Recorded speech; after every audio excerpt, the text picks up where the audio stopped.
All right. Hello, everyone. Thank you for joining us. We're going to get started now. My name is Max Frischman. I'm the Director of Sales for Eagle Point Funding. Today, we're going to be taking a look at specifically the AFWERX program from the United States Air Force. But the overall picture, we're going to be taking that zoom out to in perspective on what is federal funding, the different type of mechanisms, and then we'll be talking about AFWERX as a program within it. And then lastly, we'll talk about who Eagle Point Funding is, what we do, and where we fit into the federal funding space. So two things before we get started. We will be doing a Q&A portion at the end of this webinar. So please, throughout the entire time, submit your questions to the Q&A or to the chat, whatever works. Second, my colleague Katie will be sending the PDF of the webinar or a recording tomorrow to everyone that either attended or registered. So don't worry, you will get this. You will get all of the slides from this presentation. So let's get started. What we're looking at is the fiscal budget from 1967 all the way up. The graph shows to about 2017. There's a bunch of different breakdowns about the R&D budget overall. You can see it's intramural spending in between the agencies, universities, academia. The part that we're most interested in is the red portion, which is for industry. It's private industry funding R&D. This in 2021, we see that the budget is going to be $142.2 billion. From that, we're expecting around 40 to the upper 50 billion of that to be dedicated to industry spending, private companies like yourselves, federal R&D grants, SBIRs, broad agency announcements, what we are talking about today. So to start, what is federal funding? What are federal grants? They are all non-dilutive. Federal grants are non-dilutive funding mechanisms. What that specifically means compared to a dilutive source, which are VC, angels, private investors, bank loans, dilutive sources, you can see a transfer of equity. You can see additional board members being added. You might have to give up IP rights or transfer some of the IP rights. Whereas non-dilutive, which again, federal grants are non-dilutive, there is no equity being given up. You're not adding any board members or outside advisors onto the company. And finally, and what I think is the most important part, the IP rights remain all yours. So what are grants viewed as? They're kind of viewed as that hallmark of quality, what you see on the screen, or what we say is the stamp of approval. What this graph is showing is from the Milken Institute. It was a research study done in 2012. What they found was for every $1 that your company receives in grants from the federal government, you're able to leverage it up to $8.38 to private investments from VCs, banks, angels, and therefore in up to 8 years. Why this is done so, why they found this, what it means is federal grants. In order for a company to receive one, the US government is one of the most strict judges in terms of who they're giving their money to. So if your company wins a federal grant, it's that stamp of approval. You're able to use that in the future to leverage higher investments, a higher valuation than you would have before. So that's all this graph is showing. And on the next two slides are going to be big industries and sub-industries that Eagle Point Funding specifically works with and that we see the vast majority of these grants for. Again, it's not only limited to what you see on these screens, but these are the most common opportunities that we see and the most common types of technologies and companies that we work with. So you can see that the big tier one industries are defense, cyber, energy, materials, and other topics. And again, really the agencies that we're looking at and going after for all these different topics and industries, it's virtually every agency and acronym within the US government that you can possibly think of. The only one that Eagle Point personally does not work with is the NIH, just because we have a separate company from us that deals with just life sciences. So Eagle Point does not touch any NIH opportunities, but we do every agency and other opportunities from the NIH. So these 6 companies are just an example of the 60,000 plus companies that have all won grants in the past. Yes, they are larger companies. The vast majority of these grants do go to smaller companies, anywhere between 10 to 50 employees. That's typically the average, sometimes a lot less than that number of employees, sometimes more, but that's typically the average. What we want to show on this slide are these companies that got started with grants. You can see 23andMe, iRobot, Symantec, Qualcomm, Biogen, Lyft Labs. They have all received money in the past from the federal government to fund some type of R&D project that they have had. And on the next slide, we have 3 different types of technologies that have also been funded from the US government through federal grants. If you have an iPhone and your team Apple, more likely than not, you use all 3. If not every day, then at least every week. If you have an Android, you probably use 2 out of the 3. So take a second, think about what those 3 types of technology are, and hopefully you got them right. So it is the internet, GPS, and Siri. These 3 technologies are just a few of the big ones out there that have gotten their starts from federally backed grants. Why does the government do it? It's the next question that we get. It's a huge question, is why does the government give out monies to private companies like ours to propel our R&D projects forward? There are 2 main reasons. The first reason is because they have that need for your technology that they can't necessarily develop in-house themselves. They have the money in their budget to subcontract it out to a company like yours that is a professional in the field.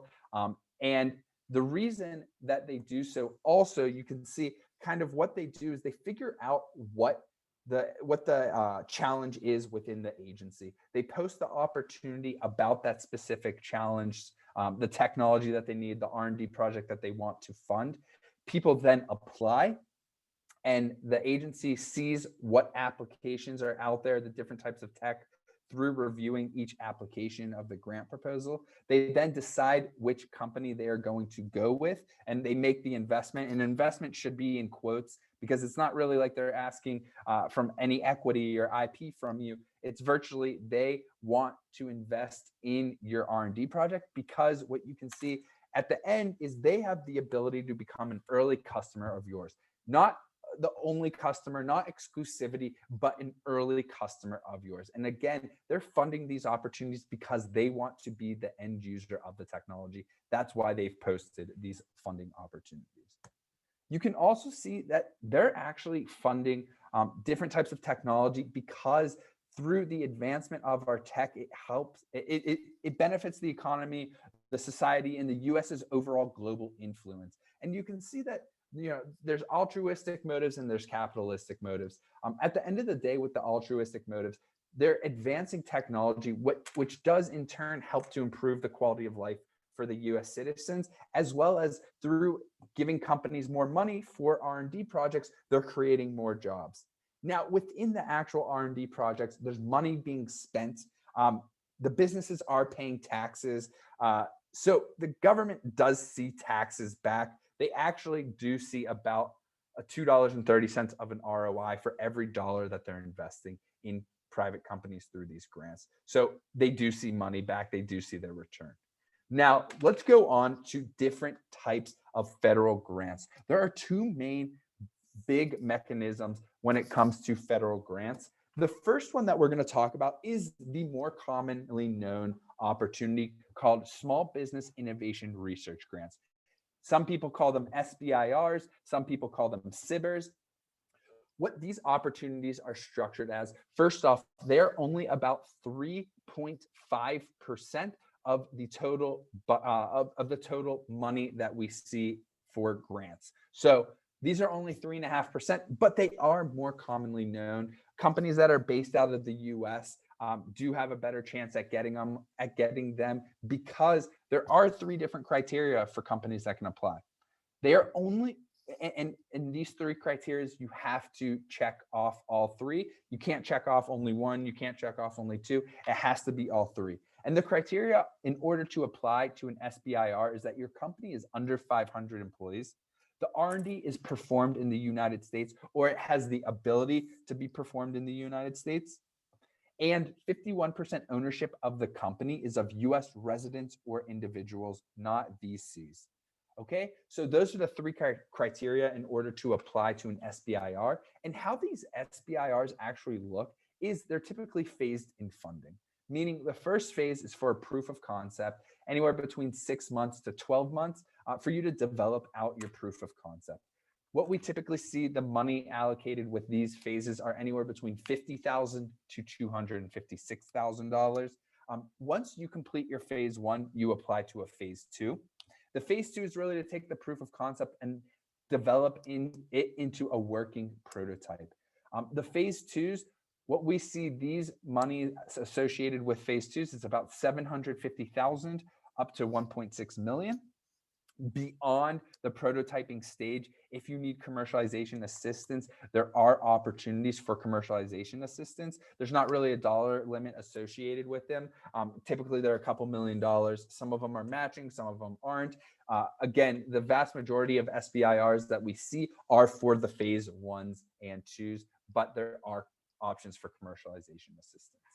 I see that we have okay, so we do have a great question right now. Can we jump right into a phase two if we are, as a company, past phase one? Yes, you can apply to direct to phase twos. It is an option. Your success chance at winning a direct to phase two is a little bit lower than going from a phase one to a phase two, but you absolutely have the ability to apply directly to a phase two. We'll see that a little bit later on when we talk about AFWERX and the program and how the open topic is structured, but it's a very good question.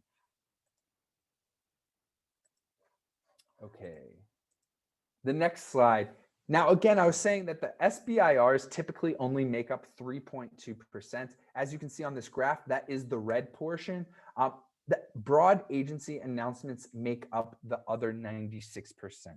Okay, so remember, SBIRs were only for companies that were under 500 employees. The R&D is performed in the United States and 51% owned by US residents or individuals. Whereas broad agency announcements, anyone, anywhere can apply to these opportunities. There are no restrictions. The company can be foreign, domestic, R&D can be done in the US or abroad. It doesn't matter the ownership. If it's majority owned by VCs, it's not a big deal. Of course, there is priority given to US-based companies with R&D being done in the United States. But again, for these broad agency announcements, anyone, anywhere can apply to them. Okay, so the broad agency announcements make up the other 96% of opportunities when we talk about federal grants. And how broad agency announcements are structured is they're not actually in phases. They're typically continuous funding with a higher award ceiling, meaning it's a 2 to 5 year long R&D project. What we see, the typical average awards, the award size is $1 to $2 million. Sometimes they're 100,000, sometimes they're $65 million and above. But what we typically see is that they are $1 to $2 million for anywhere between 24 months and above. What these are looking for and how the actual solicitation themselves are structured is they are very, very broad in terms of what they're looking for. In the sense of it could be even as broad as we're looking for new AI technologies for the Air Force. They want everything and anything that is relevant that they could possibly be using. They want to cast that super wide net to see everything that's out there for them to be the ones to judge. So someone had asked, how important is the storytelling when pitching to AFWERX? In general, storytelling is how you win these opportunities. This is why our company exists. This is why we have such a higher success rate than a regular company that goes off and applies to not just AFWERX, but really to any SBIR or broad agency announcement. We are the professional storytellers. We know how to build the opportunities and applications from the ground up, from the bottom up and not from the top to the bottom, by telling that story of who you all are, what you do, what your R&D is, and then paint the picture to the agency how they could use it. So it's a great question about storytelling, and it fits right in with really everything, any opportunity that's relevant. So let's move on. Okay, we talked about what an SBIR is. We talked about what broad agency announcements are. Those are the two main mechanisms in terms of federal grants from the US government. But what do the actual grants cover? What are you allowed to use money on that you receive?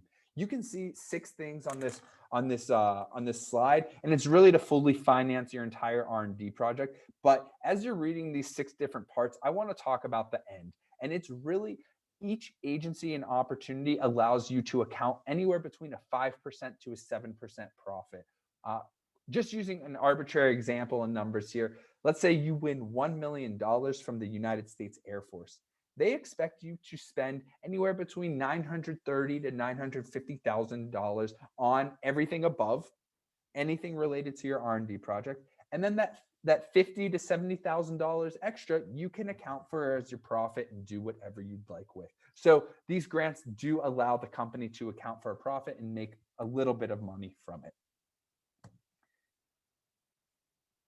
Now, the real reason that we love federal funding and most companies love federal funding is that business to government contract that comes about at the end of the tunnel. So not only is the agency going to be funding your R&D project, but we talked about they're doing so because they have a need for it. They want to be the ones buying it first. They want to have early access to it. These opportunities on the screen actually all have built-in business to government contracts within the program itself. So you see the DHS Silicon Valley Innovation Program. You can see X-Tech Search from the United States Army. You can see the DIUX, the Defense Innovation Unit. You can see the DoD Rapid Innovation Fund. And finally, you can see AFWERX, that it does have the built-in business to government contract within it. And we'll talk about how in just a second. But now let's talk really quickly about Q1 agencies and opportunities.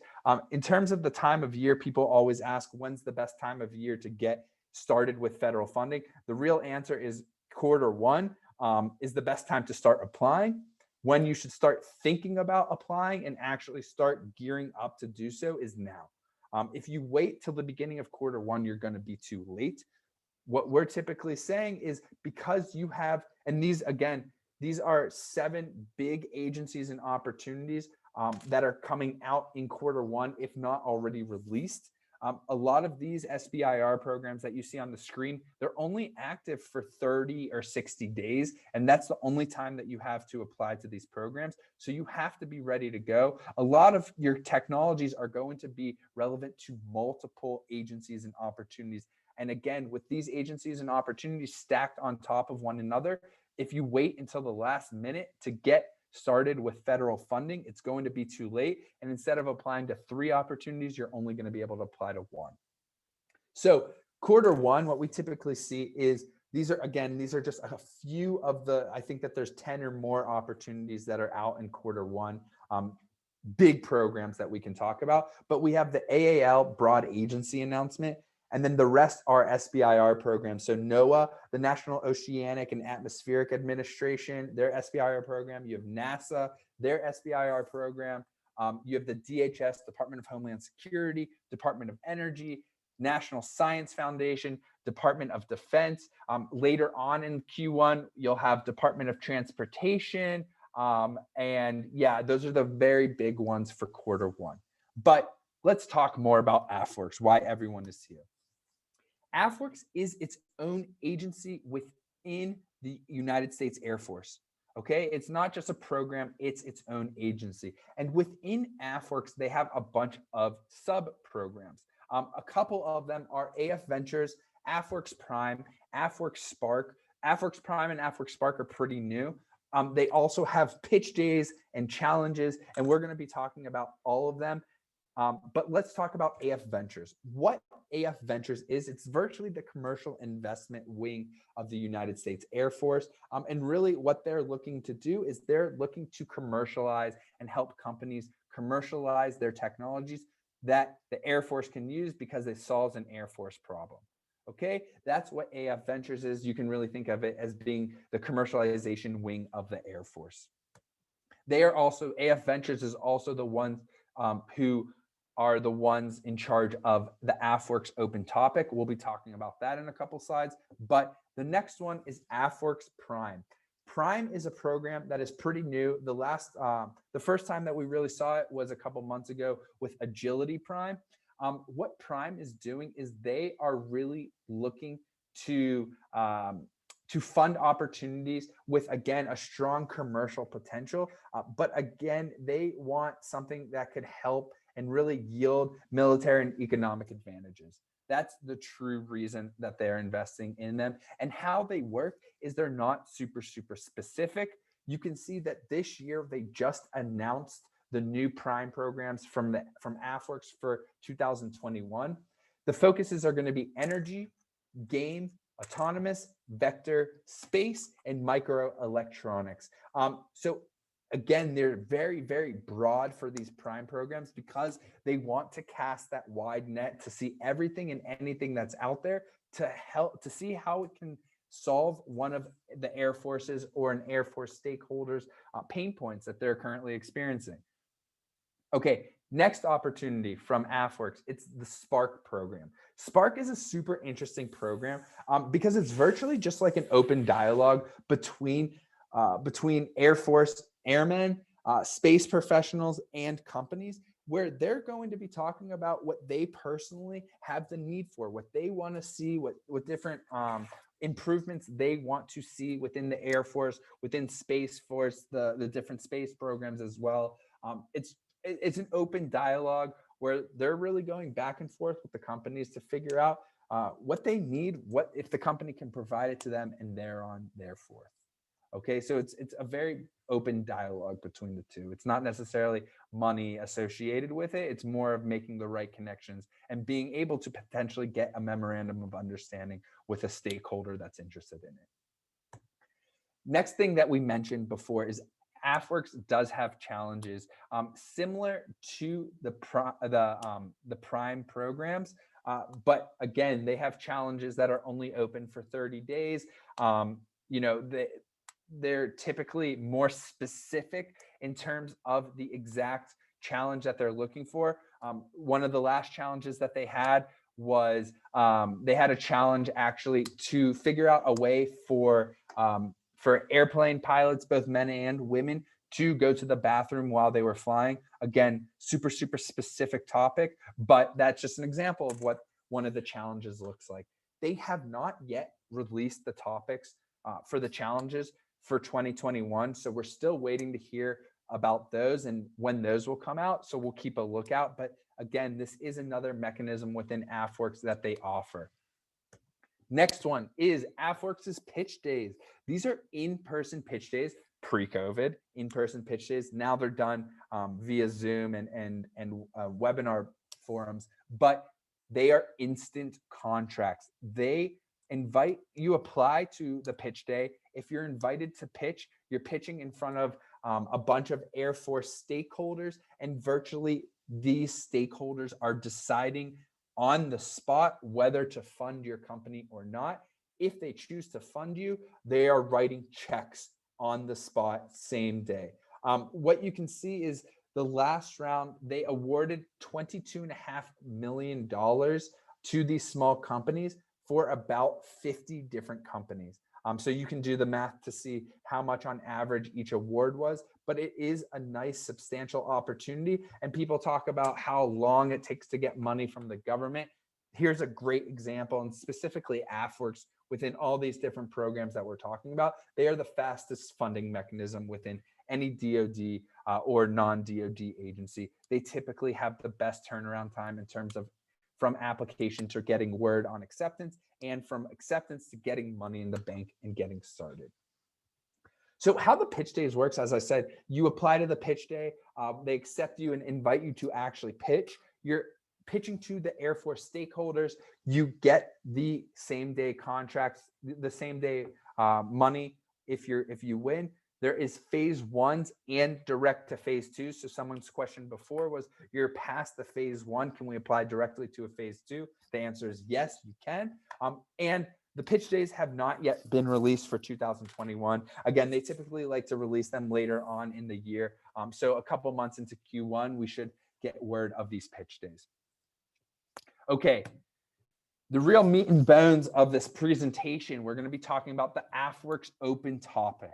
Okay, what the AFWERX open topic is it's exactly what it sounds like. They have no idea what they want to see in terms of the types of technology and use cases. It's virtually anything and everything that the Air Force could use. What we like to say is a dual purpose technology, dual use purpose, meaning you can use it however you are commercially, but how can the Air Force or one of their stakeholders also use your technology? They do have technology focus areas. They do have research focus areas. The big focus areas for this round are space, quantum sciences, microelectronics, hypersonics, energy, cybersecurity, network command, control, and communications, autonomy, AI and ML, and 5G. They also have a need for different air platforms, sensors, and yeah, those are the big focus areas. But again, anyone and everyone should be applying to this open topic. It goes back to the storytelling. Since it is an open topic and they don't have specific solicitations, it is all about how you are pitching your company, your technology, and your use case to the Air Force, and that is how they decide on who wins or not. Again, this open topic is a program that our company personally has the highest success rate with because it's all about the storytelling and painting that picture. So within the AFWERX open topic, there are 3 different phases to it. The first phase is a feasibility study where your entire the entire time during that 2 months, it's not actually any R&D deliverables. The only deliverables are getting an MOU, a memorandum of understanding, signed from an Air Force stakeholder. Okay. Once you have the MOU, the memorandum of understanding signed from a stakeholder, it is the actual trial with the Air Force where you are performing your R&D. Then there is phase 3's commercialization assistance, or it can just be the right business, straight to business to government contract from the phase 2's. Okay. What the open topic specifically looks like, again, it is an open call for everyone and anyone of all types of different technologies, as long as we can identify how the Air Force or one of their stakeholders could use it. So really nothing is out. It's all about how you spin it and how open you are to adapting your technology or core tech to specific use cases for the Air Force. Again, AFWERX open topic, their whole slogan is funding in 60 days, meaning they typically say within 30 days of applying, you're supposed to get an answer. And within 30 days from that, you're supposed to get the money. This last round, they did have a lot of problems. Way more companies were applying than they expected. So the timing is a little bit delayed with that. But we're hearing that companies are just starting to get word this week and next week about acceptance. However, they did just pre-release for the next round. You can see at the bottom of the screen, they pre-released 2 days ago on Tuesday, meaning that they published the focus areas and they virtually said, we are having the next round of the open topic from January 14th to February 18th. It's only open during that time frame. They do give preferential treatment to companies that apply earlier rather than later. Again, it's not going to be the deciding factor, but they do number all the opportunities that submit, and they're pretty good about wanting companies way earlier and way before the deadline rather than the last minute. So AFWERX has 2 different tracks, the phase 1 to phase 2, where again, the phase 1 is $50,000 for up to 3 months, where your entire goal is to identify an Air Force stakeholder and get them to sign a memorandum of understanding, meaning that they are interested in your technology. They want to be an end user of it once it's commercially viable. It is virtually them signing a contract with you saying that they want to buy your tech from you and be an end user once you commercialize it. Okay.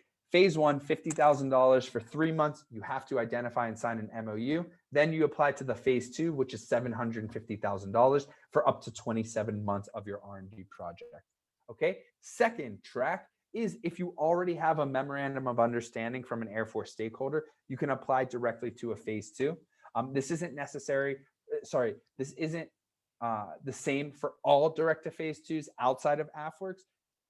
AFWERX is really the only program that require memorandums of understandings. So other direct to phase twos outside of AFWERX, you can apply even if you don't have an MOU.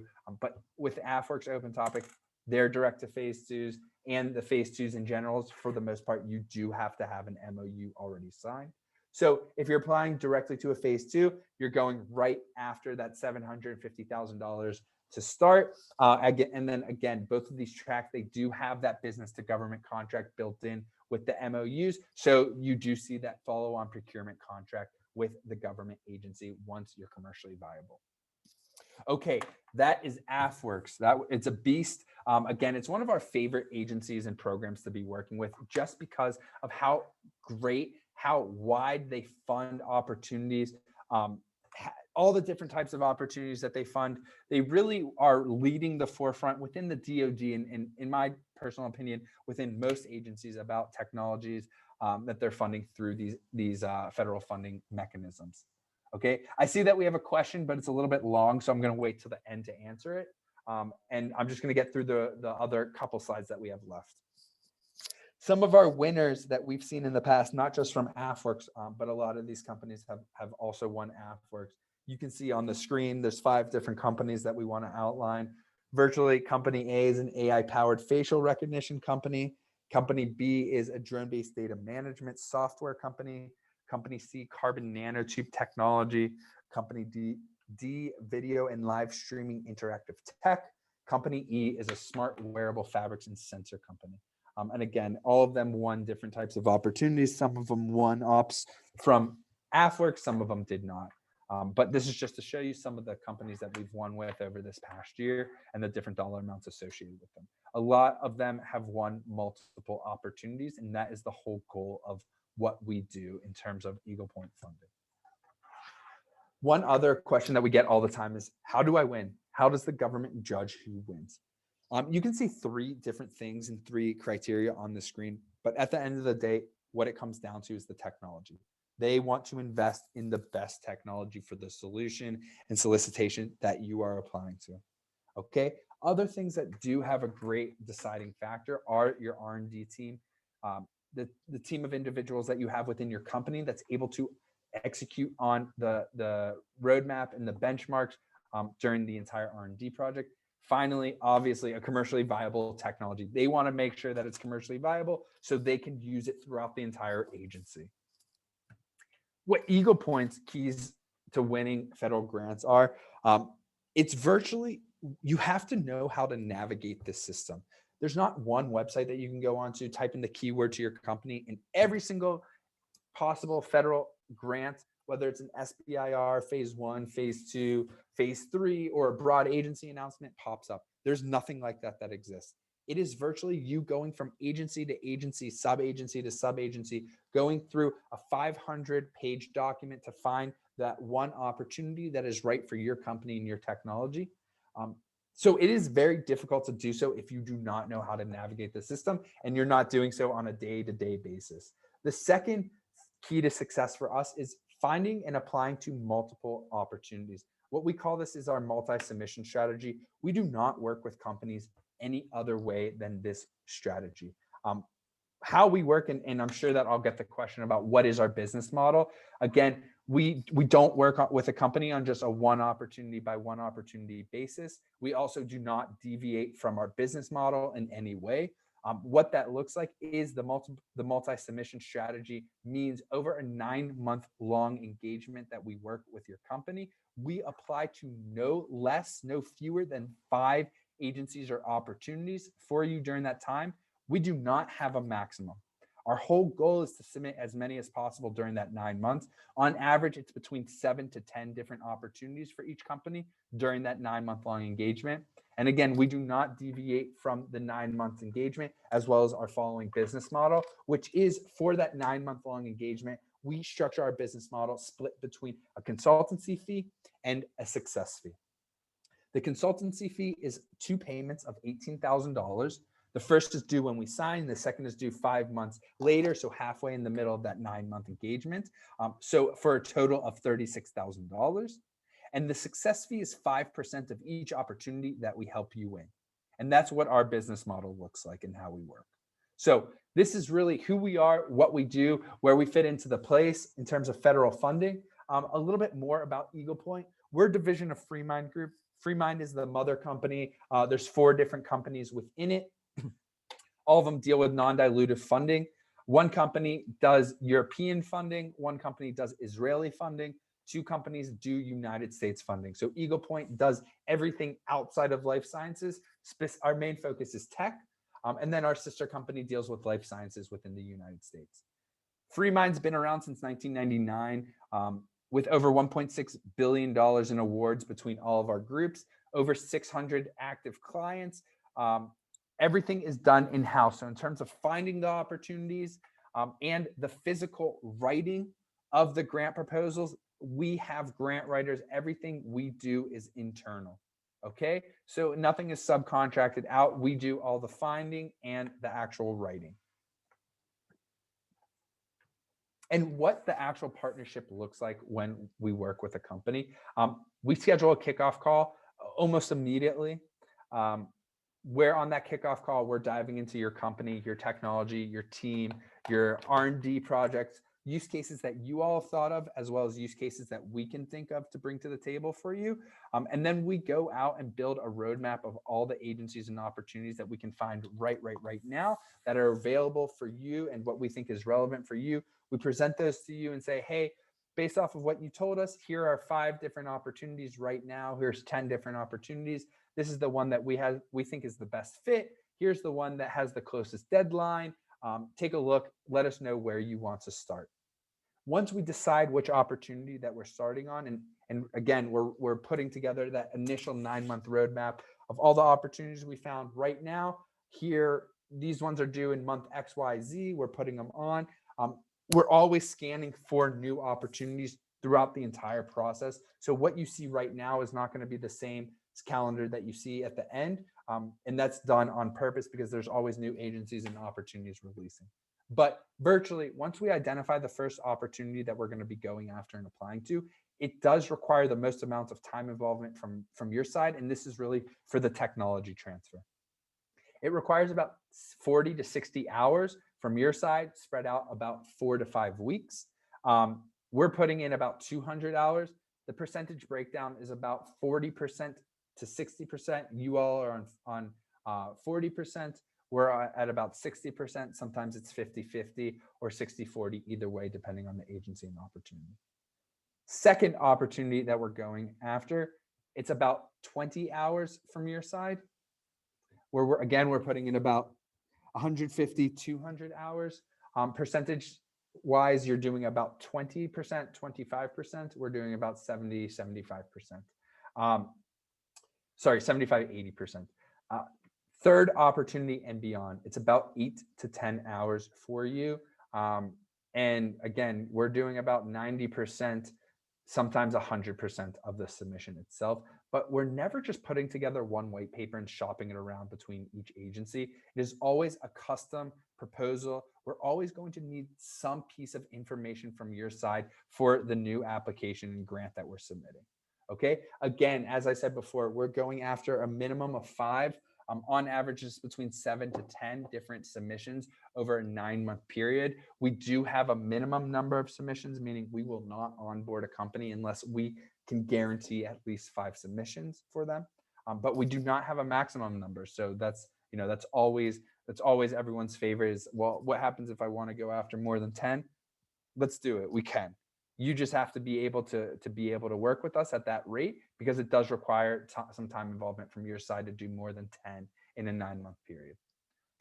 So that is the presentation. I hope that it was a pretty good overall picture of who AFWERX is, what they do, what they're looking to fund, the different types of programs within AFWERX. Again, AFWERX is just the tip of the iceberg. Yes, it is in our eyes the best program out there, the best agency in terms of the wide variety of technologies that they fund, how quickly they do so, leading to business to government contracts. But Q1 is filled with agencies and opportunities. It is the best time to start thinking about federal funding. and looking into all the different agencies and opportunities that are relevant for your company. Because at the end of the day, it is a numbers game. It's all about the number of opportunities that you're submitting to. You are more likely to hit on 1 of 10 rather than 1 of 1. Okay, so here's my information. Here's my information that you can schedule a call. There's my calendar link, my email. Please feel free to send me an email if you have any questions. Again, since this is the busiest time for us, I do not have any availability next week. But Katie, my colleague, who typically takes first calls for me and does the initial screening process for companies talking to us, she is going to be sending out this presentation. She's going to be sending out a link to her calendar so you can book a call with her next week, because she does have a little bit more availability than myself. But take a look at everything. Again, there's a ton of information here. I hope that this was informative to you all. And now I'm going to answer a couple of the questions that we got. The first one is the question of, do you guarantee successful funding? How can we guarantee successful funding? We're not the agency that's judging. We are the grant writers finding the opportunities and applying to them. Unfortunately, we can't guarantee successful funding. What we guarantee is that a minimum number of submissions, and we guarantee that you're going to have a higher success rate working with us than you would be doing so yourself, simply because the government says it's about 8 to 12% success rate that you have going after an opportunity by yourselves. Our per application success rate is about 2 to 3 times that average. So right around 20 to 30% per application. Overall, our success rate is 64%. Means just about 2 out of 3 of our clients wins at least one opportunity during the month, during the time that they're engaged with us. But again, we cannot guarantee successful funding because we're not the ones judging. We're just going to guarantee that we're going to be finding all the most relevant and best opportunities for you and be putting together the best application that we possibly can. So unfortunately, we don't guarantee successful funding, but we guarantee that you're going to have a way better shot with us than you are going to be doing it by yourself. And then we did have a question from earlier. What if we developed a product, not a technology? Can it be implemented in the field? Does a physical product have a place in this program? Our product is currently being used in the gaming space to improve performance, and we have many. Yeah, absolutely. In terms of gaming and physical products, I have to know specifically what it is.